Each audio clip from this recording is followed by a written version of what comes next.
نہیں تو اگر ہمارا دوسرا بھائی بھی نماز تو پڑھ سکتا ہے، سجدہ تو کر سکتا ہے، قرآن تو پڑھ سکتا ہے، میری آنکھوں دیکھی بات ہے، کانوں سنی بات ہے، مجھ غریب سے ایک بندے نے سوال کیا تھا، اپنی علاقے میں رہنے والا، یہ کہتے ہیں چھوٹا امریکہ میں جو رہتے ہیں انہی کی قوم کا ایک بندہ تھا، جودھ پور میں مجھ سے ٹکرایا، حقیقت کی بات کہہ رہا ہوں، اس نے مجھے سورہ رحمان کی صورتوں کے جو ہے سوال کیا عابد صاحب، جب اس نے سوال کیے تو دنیا ہل گئی، میں نے کہا باہر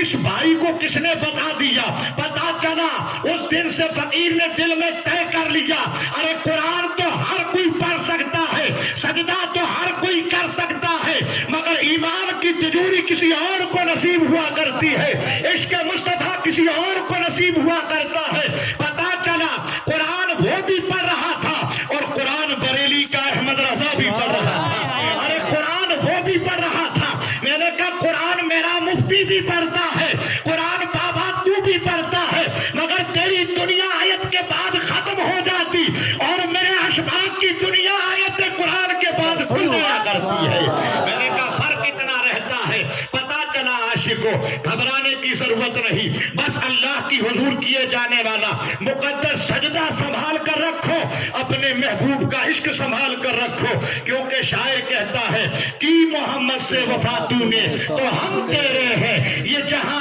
چیز ہے کیا لوح قلم تیرے ہیں۔ پتا چلا حاجی صاحب کسی کی طرف شاعر نے اشارہ نہیں کیا، لیکن اس عاشق کو کہا تو محبوب کا ہو کے دیکھ، ارے یہ دنیا تو دنیا ہے، قدرت تجھے لوح محفوظ بھی عطا فرما ڈالتی ہے، لیکن تو عشق کر کے دیکھ۔ پتا چلا شاعر نے صحیح کہا کہ محمد سے وفا تو نے تو ہم تیرے ہیں، یہ جہاں چیز ہے کیا لوح قلم تیرے ہیں، محمد کی محبت دین حق کی شرط اول ہے، اگر ہو اس میں کچھ خامی تو سب کچھ نامکمل ہے۔ پتا چلا عاشقان مصطفیٰ اپنے سینے میں اپنے محبوب کا عشق جمع کر رکھو، کیونکہ یہ ایمان کی جان ہے، اور ایمان ہے تو ساری کائنات ہے، اور اگر ایمان کمزور ہو گیا تو حاجی صاحب جھونکے بھی آئیں گے، طوفان بھی آئے گا، رخ بھی بدلیں گے۔ اس کو مضبوطی سے تھام کر رکھو، اپنے نبی کا عشق سینے میں بٹھا کر رکھو، جب دل ہلنے لگ جائے تو یمن کے اویس قرنی کو یاد کر لینا، جب دل ہلنے لگ جائے تو بھرتونی کے بھول کو یاد کر لینا، جب ہل لگ جائے تو احمد رضا بریلی کے تاجور کو یاد کرنا، اور جب اس سے بھی آگے بڑھ جائے تو ایک بات یاد رکھیے، ارے اس جودھ پور کی دھرتی پر ایک مٹھی بھر ہڈیاں رکھنے والا ایک ایسا مرد کلندر زندہ ہے جس نے مجھ غریب جیسے، میں تو کچھ بھی نہیں، ان کی ٹھوکروں کے ذرات کے برابر نہیں، ارے انہوں نے کئی اسلام کے ہیرے پیدا کر دیے جو دنیا کا نقشہ بدل رہے ہیں، جس طرف نظر اٹھاتے اس طرف عاشق جنم لیا کرتے ہیں۔ ایسے ایسے کلندروں کو سنبھال کر رکھو، اپنی پیشانیوں پر سجدے سنبھال کر رکھو۔ نوجوانوں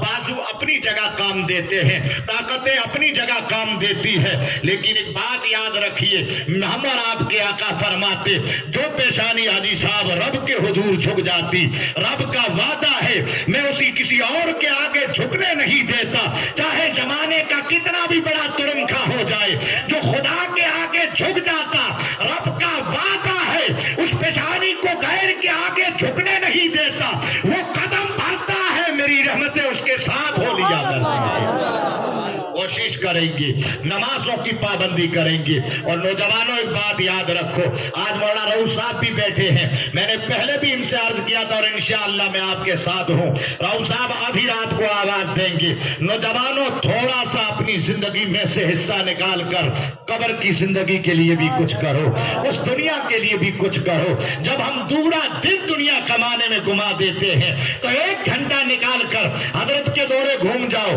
حضرت کے دورے مطلب اپنے والے باتیں نہیں بلکہ پیار سے آ کر گھومو اور کہو مولوی صاحب مجھے بھی قرآن پڑھا، وہ لفظ پڑھا جس سے تقدیریں بدل جایا کرتی ہے، ایک لفظ پڑھتا ہے میرا رب 10 نیکیاں عطا کرتا، وہ قرآن مجھے بھی سکھا۔ جس دن اے نوجوانوں سینے میں قرآن اتر گیا، آج باتیں میں اتنا دم ہے تو یہ فقیر آج تمہیں سینہ ٹھوک کر کہتا ہے اے نوجوانوں یاد رکھو، قوم خاص طور سے ہمارے جنیجے بھائی بیٹھے اور آپ سے خاص طور سے کہوں گا اے نوجوانوں یہ